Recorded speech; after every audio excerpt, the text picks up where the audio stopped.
Pete, good morning. Morning, Julian. How are you? Thanks for spending 5 minutes with Julian. That's fine. And welcome to Sydney Fish Market, our store, Piedmont.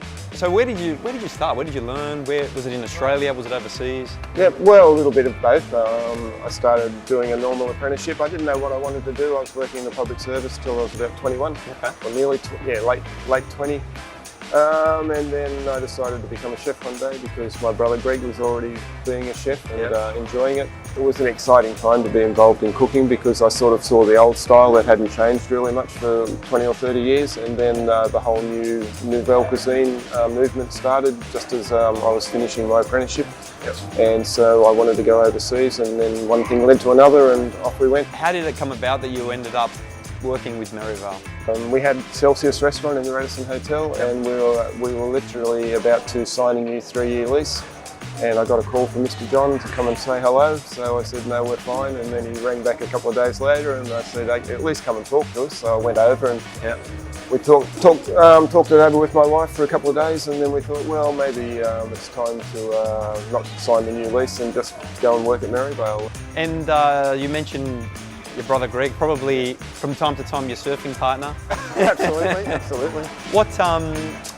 What experiences did you guys have growing up together, working together? Or I know that you mentioned that you started working as a chef because that's what he was doing, but did you have a time to team up together? Or? No, we always thought we would, but it just never turned out. I mean, that's the way the restaurant industry works, I think. I mean, we've done a few promotions overseas together, in hotels and things like that, but and there was, I mean, when you're starting out and you're going through your apprenticeship, you think, okay, we'll probably end up getting a restaurant together, but then one gets one and then the other gets one and you diverge and, you know, the twain never really meet. So, And who catches a better wave? Oh, I'm much better surfer than he is, but he's right. Good on you.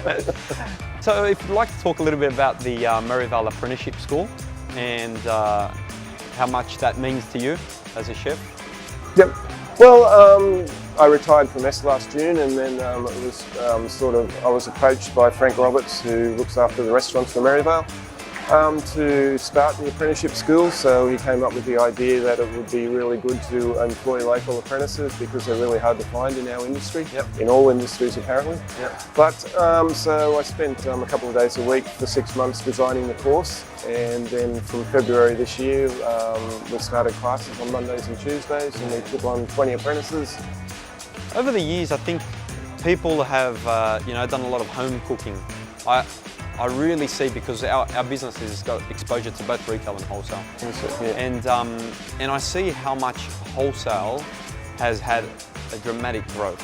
Is this a time where you think that the industry is thriving, or do you think that it's in trouble? What do you think? It goes through dips. I mean, especially at the fine dining end, it depends on good economic times because people have more money to spend. And fine dining in a lot of ways drives the rest of the market. Now that there are more cookbooks and there are more chefs on TV and there's just more cooking shows, so people are exposed to it a lot more, and then that's why it's really important that you guys know your stuff, because there's a lot more people coming into the shop saying, can I have this, what's this, can you buy me this, can I source this? And then that has a flow-on effect too, like you're getting asked for a certain product, and then if you haven't got it, you've got to go and start sourcing it. And then you realise there's a demand for it, so then you start stocking it. And especially at the top end, like in a great shop like this, they know they can come here and it'll probably be here, and that's the difference. Whereas maybe in the local fruit shop it might be a bit harder because he doesn't sell. No, it's true. A little bit about your life outside of the chef world. So, family, integral part of your life, as you mentioned. You've got children. Where to from here, and how important is your family in the next chapter? Well, family is obviously really important. Hopefully it's important to everybody because it's why you're here basically, to react and relate to your children and your greater family. But I mean, where to from here? I mean, really enjoying the Merivale School, and hopefully that will continue for the foreseeable future, because I can see that it's already, like we're in week 14, it's already having an impact. I can see that the students are involved, they're progressing already, they're working like the other 4 days a week, then they're not being at the school, but you can see that evolution already, which is really encouraging. So that's good, but then outside that I love to go surfing every day if I can. Every day there's waves, and I love reading. My wife probably says that's what I do, read and surf. But anyway. Thanks for 5 minutes with Julian. No, thank you. See you, Thank mate. you. Thanks. Bye.